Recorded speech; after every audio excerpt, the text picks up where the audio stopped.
Why China is targeting Arunachal Pradesh?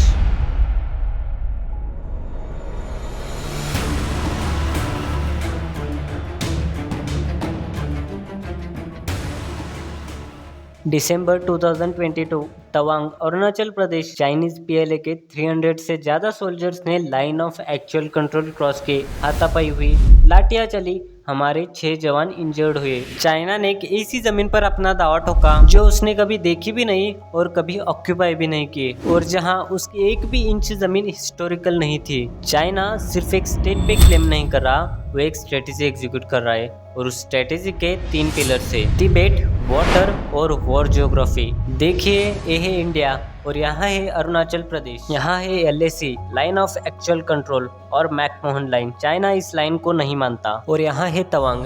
देखने में तो एक सिंपल बॉर्डर डिस्ट्रिक्ट लगता है, लेकिन चाइना इस एक जगह के लिए 1962 में वॉर लड़ चुका है।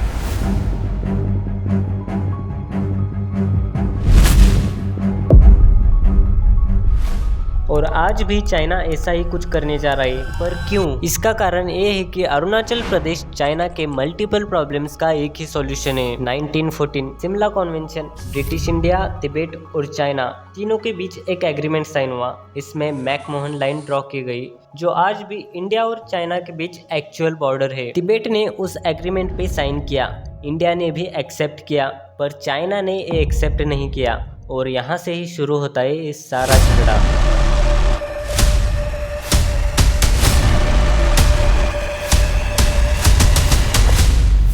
1950 में चाइना ने तिब्बत पर कब्जा किया।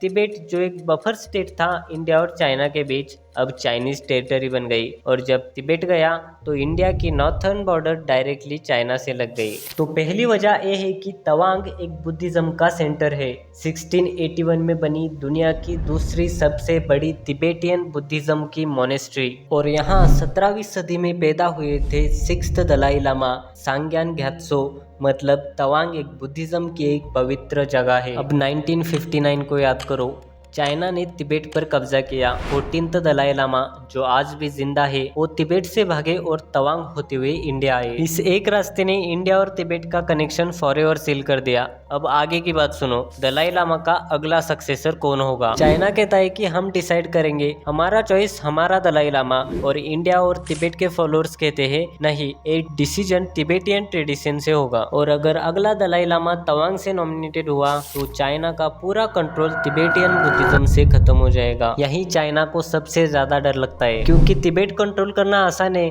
लेकिन तिब्बतियन बुद्धिज्म का ग्लोबल स्पिरिचुअल सेंटर अगर इंडिया की जमीन पे बैठ जाए तो चाइना का कंट्रोल तिब्बतियन बुद्धिज्म पे से खत्म हो जाएगा। इसलिए चाइना तवांग चाहता है धर्म की पॉलिटिक्स के लिए, प्योर पावर के लिए। और दूसरी बात, देखिए इस मैप को, यहाँ है अरुणाचल प्रदेश और इसके ठीक बाद है आसाम, और यहाँ है सिर्फ 22 किलोमीटर की एक पतली सी स्ट्रिप जिसे कहते हैं चिकन स्नेक। यही एक रास्ता है जो इंडिया के बाकी 8 नॉर्थ ईस्टर्न स्टेट को इंडिया से जोड़ता है। अगर चाइना कभी अरुणाचल प्रदेश से साउथ में पुश करे तो वो चिकन स्नेक को कट कर सकता है। अगर चिकन स्नेक कट हो गया तो आसाम, मेघालय, मिजोरम, मणिपुर, नागालैंड, त्रिपुरा, सिक्किम, ये सब north eastern state geographically isolated हो जाते हैं। 1962 में चाइना ने एग्जैक्टली यही किया था, अरुणाचल में घुसा और आसाम तक पहुंच गया था। फिर इंडियन आर्मी ने उसे वापस ढकेल दिया, और आज भी चाइना तिब्बत में रोड्स, बंकर्स, मिलिट्री विलेजेस बना रहा है एग्जैक्टली अरुणाचल के ऊपर। द इंडिपेंडेंट की रिपोर्ट के अनुसार चाइना की तिब्बतियन साइड की इंफ्रास्ट्रक्चर इतनी डेवलप्ड हो गई कि चाइना रातों रात हजारों सोल्जर्स मूव कर सकता है इंडियन बॉर्डर तक। इंडिया के पास 2020 तक एक कैपेसिटी नहीं थी,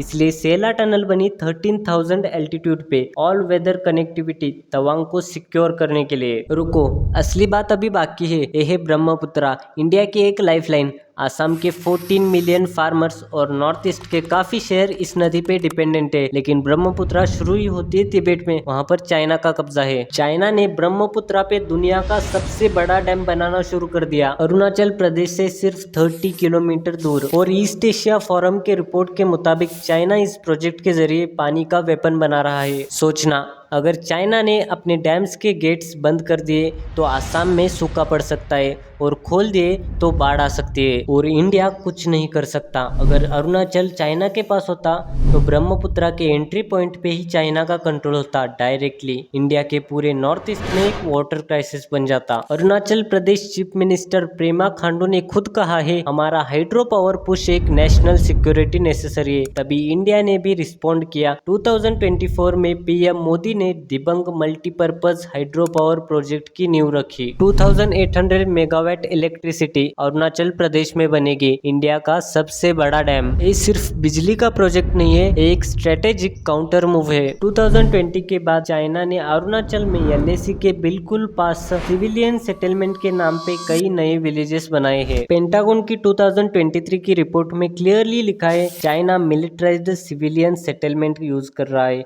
अपने टेरिटोरियल क्लेम को फैक्ट ऑन द ग्राउंड में कन्वर्ट करने के लिए। ये वही टेक्निक है जो चाइना ने साउथ चाइना सी में यूज करी।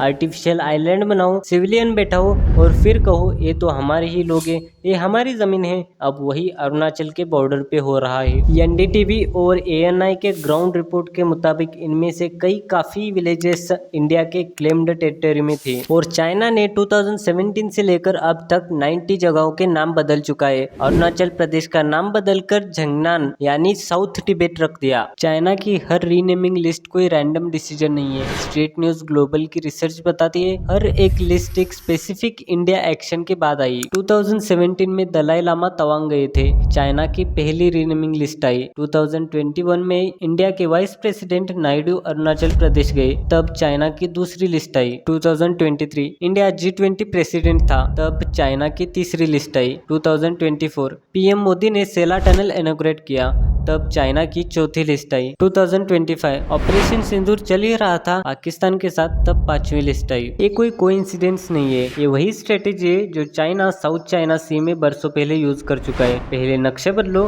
फिर हिस्ट्री बनाओ, फिर क्लेम करो। लेकिन यहाँ एक और चीज है जो किसी ने हाईलाइट नहीं की। 2006 में चाइनीज एम्बेसडर सुन युक्जी ने ओपनली कहा था, पूरा अरुणाचल प्रदेश चाइनीज टेरिटरी है, तवांग तो एक जगह है, हम पूरे स्टेट को क्लेम करते हैं। तो इस सब में इंडिया कहाँ खड़ा है? तेला टनल जो 2024 में बनाई गई, ये दुनिया की सबसे बड़ी बाय लेन टनल है, all weather access to Tawang. अब विंटर में भी हमारे जवान और सप्लाई पहुंच सकती है। दिबंग डैम जो 2800 मेगावाट इलेक्ट्रिसिटी जनरेट करता है, ये मोदी ने 2024 में शुरू किया। ये चाइना का वाटर वेपन का काउंटर है। चाइना को समझना चाहिए ये 1962 वाला भारत नहीं है, ये 2026 वाला नया भारत है। अगर एंगल नया लगा तो वीडियो को ज़्यादा से ज़्यादा शेयर करो, हिडन पेज को सब्सक्राइब करो।